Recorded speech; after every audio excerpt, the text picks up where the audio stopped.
I used to think being a good mom meant putting yourself last. I thought motherhood and ambition could not coexist. And honestly, that mindset almost broke me.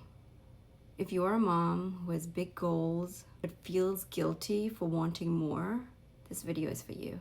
I am sharing the 3 things I wish I had known earlier about balancing motherhood and ambition. Here's the truth. Being a mom of 3 and working in tech felt impossible on some days. I was always tired. I always felt guilty no matter what I was doing. Guilty if I was working too hard, guilty if I wasn't home with the kids. And when I lost my job, it forced me to reevaluate every single thing. I had to ask myself, is there actually a way you could be both? To be present as a mom and still pursue your ambition? The answer is yes, but it doesn't look the way that we are taught to think about balance. The first thing I learned is that balance isn't equal time, it's clear priorities. For years, I thought balance was trying to figure it out 50-50, work and home, career and kids. But all that did was make me feel like I'm failing at both sometimes. What actually works is deciding what matters more in this season and letting that guide your choices. For example, when I lost my job and my youngest was just turning 1, I felt completely lost.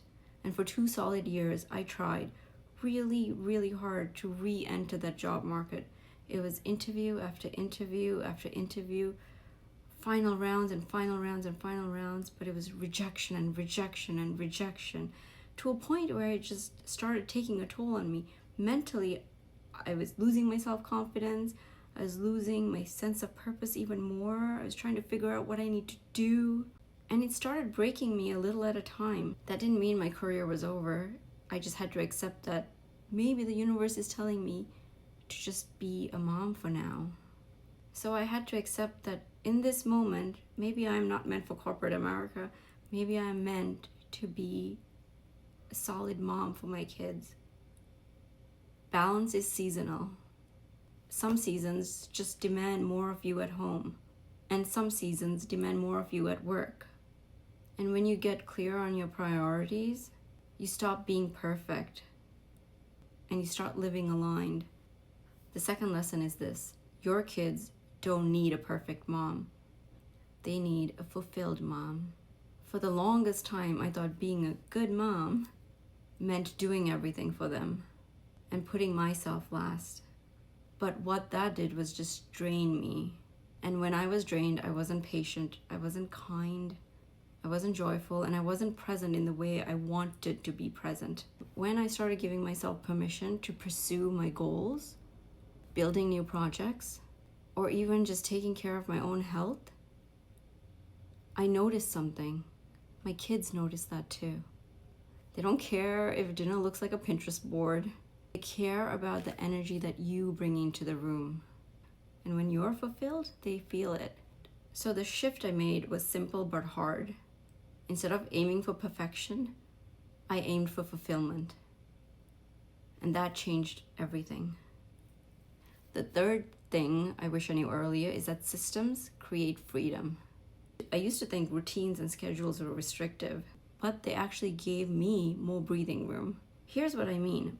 When you create systems, you reduce decision fatigue. For example, I would start meal prepping simple rotations.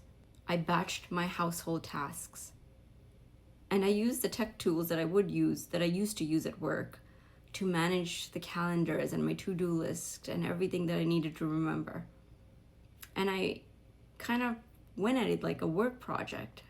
The result? Less chaos, more clarity. Systems also free up mental space so you can actually think about your bigger goals instead of just surviving the day.